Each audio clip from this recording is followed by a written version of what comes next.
Hey, welcome back. AlexBeltran, as always, talking about real estate. And currently, I'm in front of Sarpy County Sheriff's Office because there's an auction on a property that was not on my radar, which is very unfortunate because if you look at PropStream, they had a 2.9% interest rate on this particular property, which if I would have known that sooner, I would have offered a subject to existing loan offer. I have called the agent early in the morning. I tried calling, pretty much anyone that I could, and it looks like this is going forward. So I want to see if this house in fact sells or what happens, which is why I'm currently here at the courthouse, and also see if I can, it's a tough one because at court auctions like this, they want all of the cash up front within, whatever the time frame is. I didn't even look at the time frame that they wanted, but I think the starting bid is $534,000. Am I going to throw that much cash into a property? No. I would have preferred to have assumed the loan via subject to existing loan, but I'm here to see what I can do about it anyway. This is a courthouse, so I don't know if they're going to allow me to bring the camera in. If they don't, I'll go on ahead and just take it back to the studio. If they let me go through, then I guess you're going to get to see what an auction looks like. Fair enough? All right, let's go.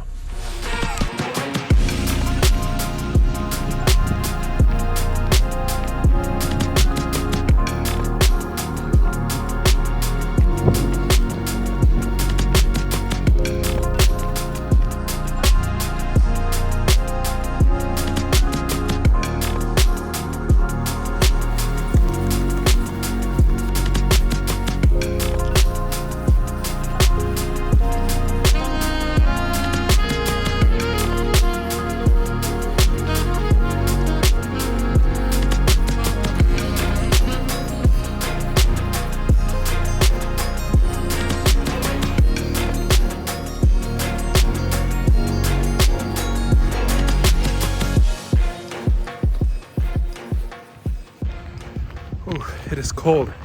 All right, so I just got out of the auction. Only 2 people were there, surprisingly. Unfortunately, I didn't win the bid.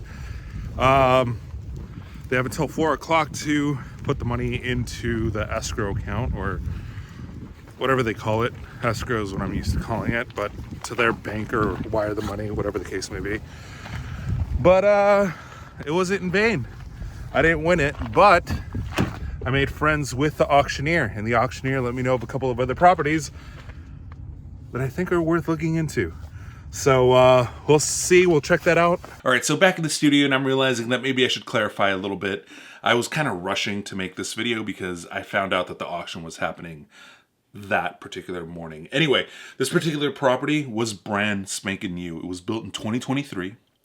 Had an interest rate of 2.9%. That's free money, all right? It had 5 bedrooms, 5 baths, 2,300 square feet, and best of all, no HOA.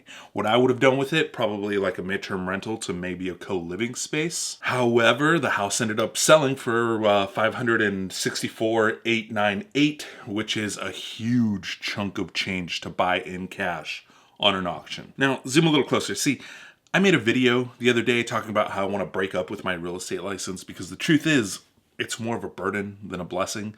Now, I have to keep my real estate license because I do manage real estate properties for some of my clients. And in order to stay compliant, I must have a real estate license. Foiled again by the bureaucracy, right?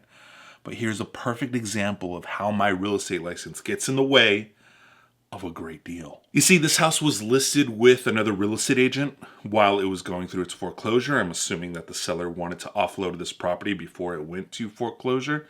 Unfortunately, the house was listed a little high, right? Now, what ends up happening when the property is listed with another real estate agent? Well, me, as a fellow real estate agent, I can't talk to the seller.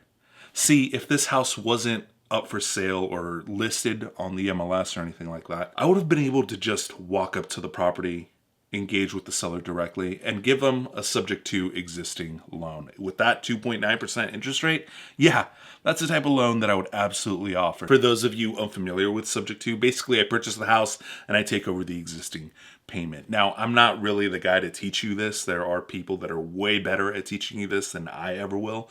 Pace Morby is absolutely one of those people. Go on ahead and go to his channel. He explains it and teaches it far better than I ever can or will.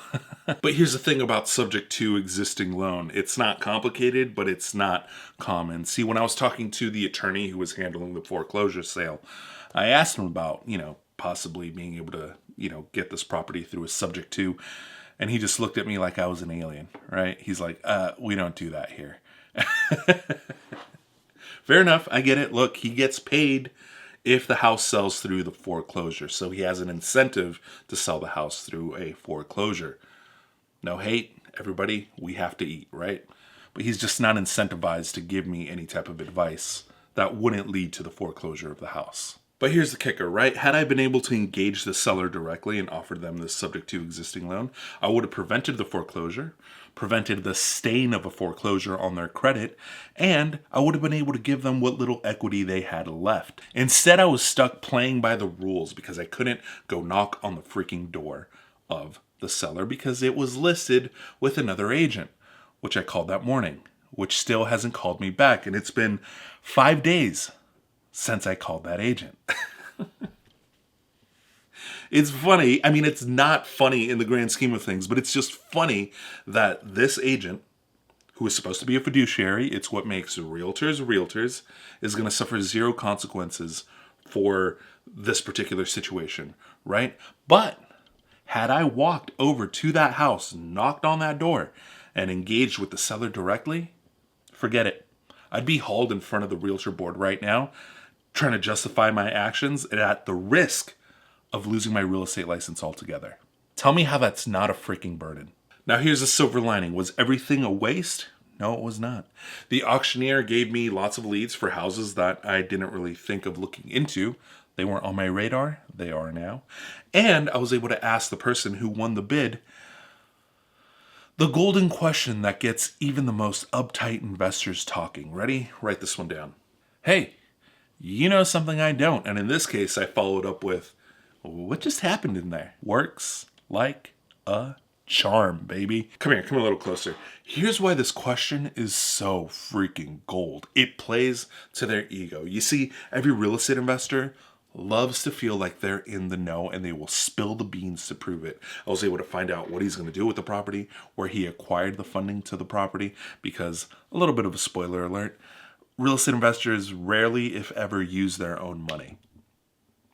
If they have any money at all. No shade, just facts. So here's my advice to anyone that is looking for real estate. Don't get a real estate license.